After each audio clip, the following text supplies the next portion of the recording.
Hello and thanks for joining us from what's said to be Daniel Day-Lewis's last film to a movie that led to Vietnam changing its law on transgender identity. Welcome to Encore's weekly film show. I feel as if I've been looking for you for a very long time. You look beautiful. Very beautiful. Ôn mày không biết trả lời kịp được sao mà chứ để còn như vậy cho cuối cùng. J'ai besoin de savoir si je peux croire ce que me raconte cette gamine ou pas. Il y a trop de colère en vous pour accepter ce que j'ai vu.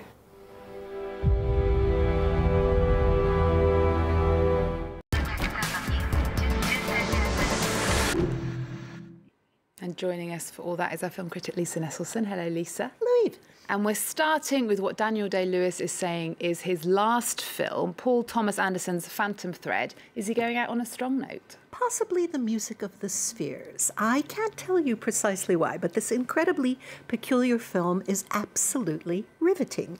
I'm willing to bet the superlative acting has something to do with that, and it's worth mentioning, like two of the other movies up for the Best Picture Oscar, that would be Dunkirk and The Post. Paul Thomas Anderson shot this movie set in London and the English countryside in the 1950s on film. That means on celluloid, running through a camera, not digitally. Day-Lewis plays Reynolds Woodcock, a dress designer and dressmaker who is so gifted and yet so sensitive and set in his ways and rituals that when he invites a much younger woman into his house, literally the House of Woodcock, to be his muse, a tug of war ensues. Everybody else has nimble fingers and stiff upper lips, but Alma, with her indeterminate foreign accent, she's played by Vicky Krieps from Luxembourg, has no use whatsoever for pomp or circumstance. There's a shift in the fabric of his universe, and we get to watch. But he reserves the right to be cranky and unreasonable when he's working, which is pretty much all the time. Let's take a look.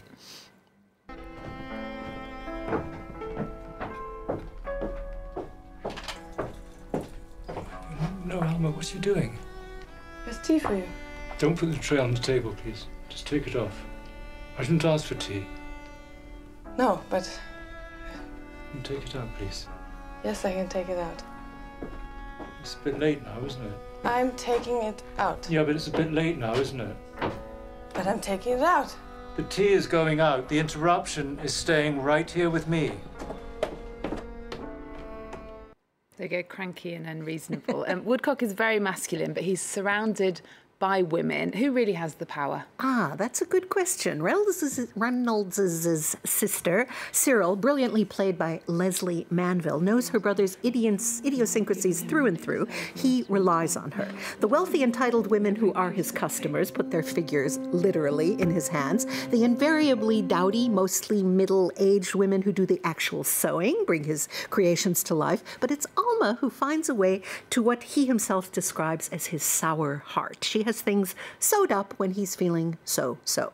Paul Thomas Anderson brought us Boogie Nights, Magnolia, The Master, There Will Be Blood, which also co-starred Daniel Day-Lewis. He's a born filmmaker, and this time around he's not only writer and director, but also his own cinematographer. And there's humor here, although the movie is hardly a stitch and a half. Reynolds is so sensitive to any sort of sound in the morning that when Alma butters her toast or pours her tea, it's as if she has little microphones and speakers lined up around it. Nobody does a pained expression quite as well as Daniel Day-Lewis. And in addition to the glorious period detail, the musical score is absolutely delicious. Okay, well, one to go and see. Well, out this week is a documentary that's been racking up prizes over the LGBT festival circuit. It's also provoked a change of law in Vietnam. Tell us about Finding Foam. Well, this educational, touching, and sometimes funny documentary follows the real-life transition that a young Vietnamese man makes to acquire the body he has always felt he should have, which is a female body. The Vietnamese National Assembly asked to see it in late 2016, the film, and was so impressed that in early 2017 they voted to make Vietnam only the second country in Asia where it is possible to legally change one's gender status on identity papers. Now, that's the power of cinema. Phong also always felt that he was a she, but coming from a rural background, also assumed that he was absolutely the only person on earth who felt that way. And when he went to college in Hanoi, he learned that, in fact, he wasn't alone. Phong's resolve to make changes, massive changes, is really impressive to watch. With the financial and emotional support of the film's producer, Phong undertakes the process of changing his sex, recording her feelings at first with a personal video camera, and then handing that task over to the film's two co-directors. The filming, sometimes incredibly intimate, covers roughly 2 years. So how clinical do things get? Well, we learn a lot about what's involved in hormone therapy and the final steps of the actual surgery at a clinic in Thailand. That's fascinating, of course, but what makes the film so touching is why Phong's family obviously loves her. She was the last of 6 children. They're not prepared for such a drastic upheaval. Let's take a look. Vợ chồng già mà đãi được móc được cái anh út là mừng quá rồi. Vì ra thì nó cũng không đẹp lắm, nhưng mà nói với cái duyên dáng của một cái con người thanh niên như thế nó cũng sáng sủa, nó cũng tốt lành cho mình, mừng. Nhưng mà sau khi thì cái bản chất nó hồi nhỏ giờ thì mình không nói ra, chứ mình biết cái thằng này nó giống đàn bà con gái như thế này, rồi rửa mạt rồi xoa rồi là tất cả cái son phấn rồi cả hộp ấy rồi nó cứ nó xoa đó. And today, Phong is a sought-after role model in Vietnam and an excellent example of how nature really does play a bigger part than nurture. I met her last March in the French city of Valenciennes, where the film won Best Documentary, and I have to say she's pretty and self-assured, so this is a transsexual tale with a very happy ending. And out this week in France is a French film that questions faith through the eyes of a war reporter. It's called The Apparition. Every film Xavier Giannoli makes is completely different. I am an unconditional fan of his previous film, Marguerite, a costume picture adapted to France from the true story of the wealthy American singer Florence Foster Jenkins, who mangled every note in the classical repertoire but was absolutely oblivious to the fact that she couldn't carry a tune. In this one, Vincent Lindon, who some of my French colleagues believe only has one expression, I would argue with that, plays a hard news journalist who's at loose ends after being in a war zone where his photographer friend is actually killed. Back in France, Jacques tapes cardboard to the windows of his house, his perfectly safe French house, because he's convinced it's going to be bombed at any moment. And he's contacted by the Vatican. There's been an apparition. That means a young woman claims to have seen the Virgin Mary in the middle of France somewhere. People are making pilgrimages to this otherwise unremarkable French town where the sighting allegedly occurred. It's turning into big business. So the Vatican wants Jacques to use his investigative reporting skills to determine whether the young woman really did see something. The church would rather fail to authenticate a real apparition or a miracle than give credence to a hoax. Let's take a look. La jeune voyante s'appelle Anna. Depuis ses visions, elle est très protégée. Nous n'avons rien à cacher. C'est une illuminée, un point c'est tout. Pas d'histoire d'argent caché ou autre, on n'a rien trouvé. Jamais de fugue, pas de problème. Solitaire. Elle a passé sa vie à être baladée de foyer en famille d'accueil, ça laisse forcément des traces. I have to admit that this story has pretty much grown on me since I saw it. It's still in my head. The young woman who is a novice nun is very, very serious about her faith, and yet there's something that doesn't quite add up, and I challenge any viewer to guess what that would be. This film makes room for multiple gradations of religious faith and asks why we believe what we believe and why some people undergo so many more trials and tribulations than others. Okay, well, the 40th edition of the world's biggest and best attended short film festival has just ended in the French city of Clermont-Ferrand.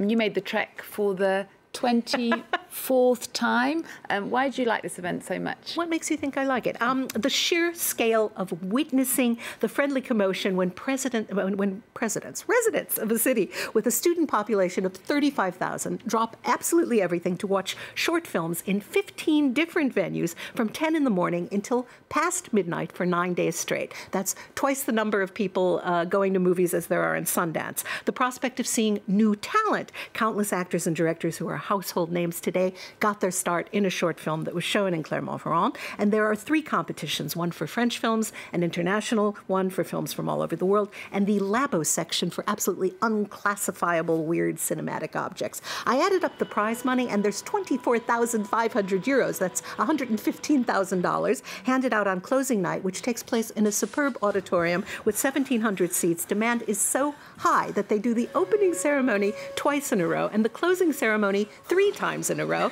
and they sell out. They also make use of their Olympic swimming pool to show movies on a screen that viewers can watch from inner tubes wearing bathing suits in the water. Some of the people who started the non-profit cooperative that runs the festival are still at it 40 years later. The atmosphere is terrific because people of all ages crowd into the screenings, and the founders declared that everybody would be equal. No VIPs, no special treatment for press. And I have to say, it's very humbling to get in line for an hour and be turned away from a theater with hundreds of seats. We're still talking about short films. The festival also hosts a bustling film market where short films from all over the world are bought and sold. The city of Clermont-Ferrand is so supportive of the collective that runs the event that they gave them a permanent year-round home, and they also perfected a system of platform for submitting films to festivals all over the world. It's been called the Cannes of Short Films, and the nickname is absolutely deserved. And for the 40th anniversary of this event, the French Postal Services issued a stamp with this year's poster. It's worth €30, which is the price of sending a letter from France to the rest of the world, which is fitting because this festival is a love letter to the rest of the world. Ah, Lisa, thank you so much. We're going to leave you with reruns from the Dutch multimedia artist Rosto, who won the Visual Effects Prize at the festival. It examines his dreams and nightmares and revisits his grandmother's house, his high school and his band. Remember our website. We're also on Twitter, Facebook and Instagram. There's more news coming up on France 24 after this. My dream city? Well, it's like a sunken maze of memories. Always the same, but different every time. Yes, Blondie over here is me. I can still become whoever I want when I grow up. At that age, growing old just meant growing. And growing. And growing. And growing.